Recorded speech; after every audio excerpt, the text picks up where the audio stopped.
नमस्ते एवरीवन। आज हम बात करने वाले हैं एक कॉमन वुमेन हेल्थ इशू के बारे में, बार्थोलिन सिस्ट। बहुत सारी वुमेन वजाइनल एरिया में सडन स्वेलिंग फील करती हैं, वॉकिंग, सिटिंग या इंटरकोर्स के टाइम डिस्कम्फर्ट होता है और उन्हें ये समझ ही नहीं आता कि सिस्ट डेंजरस है या नॉर्मल है। इस वीडियो में मैं आपको बार्थोलिन सिस्ट का कंप्लीट एंड सिंपल एक्सप्लेनेशन दूंगी। क्या होता है, क्यों होता है, कैसा लगता है, इन्फेक्शन कैसे होता है और कब इमरजेंसी हो सकता है। सबसे पहले बात करते हैं कि Bartholin what is Bartholin cyst क्या होता है। वजाइना के बिल्कुल साइड पर छोटी सी दो ग्लैंड्स होती हैं। इन्हें बार्थोलिन ग्लैंड्स कहा जाता है। ग्लैंड्स का काम होता है लिब्रिकेंट्स बनाना। जब इन ग्लैंड्स का डक्ट ब्लॉक हो जाता है तो फ्लूइड बाहर नहीं निकल पाता और ग्लैंड के अंदर ही जमा रहता है। तो इसी को फ्लूइड फिल्ड स्वेलिंग को हम बार्थोलिन सिस्ट कहते हैं। Why does it happen?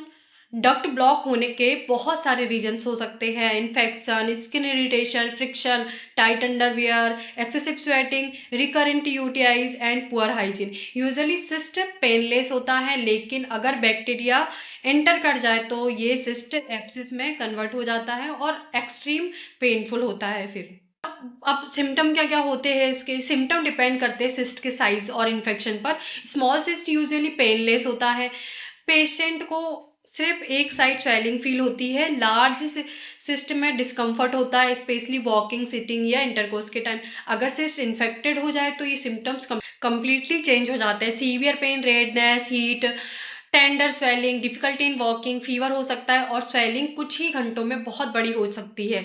Infected Bartholin gland को हम बार्थोलिन एब्सिस कहते हैं और ये एक इमरजेंसी कंडीशन होती है। तो कब आपको डॉक्टर को दिखाना चाहिए? डॉक्टर को तुरंत दिखाना जरूरी है जब पेन रैपिडली इंक्रीज हो, स्वेलिंग रेड और हॉट हो और फीवर आ रहा हो, वॉकिंग डिफिकल्टी हो, पस या फ्यूल स्मेल हो, सिस्ट बार बार रिपीट हो। एब्सिस को इग्नोर करना बिल्कुल भी सेफ नहीं होता। अब बात करते हैं ट्रीटमेंट की। ट्रीटमेंट क्या है इसका?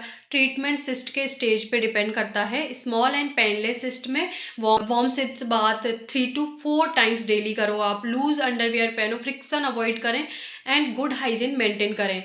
कई बार ये सिस्ट खुद ही श्रिंक हो जाते हैं।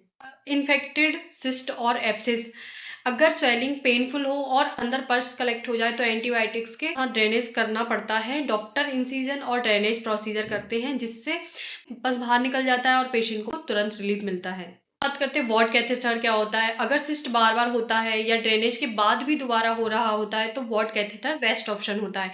ये एक छोटा सा रबर ट्यूब होता है जो ग्लैंड के डक्ट को ओपन रखता है। इससे डक्ट प्रॉपर हील होता है और रिकरेंस का चांसेस बहुत कम हो जाते हैं। अब हम बात करते हैं मार्सपिलाइजेशन क्या होता है। अगर सिस्ट लार्ज हो या रैपिडली आ रहा हो तो एक स्मॉल सर्जरी की जाती है जिससे डक्ट परमानेंटली ओपन हो जाता है। एंड अब हम बात करते हैं व्हाट नॉट टू डू। आपको क्या नहीं करना है? सिस्ट को प्रेस या पॉप ना करें।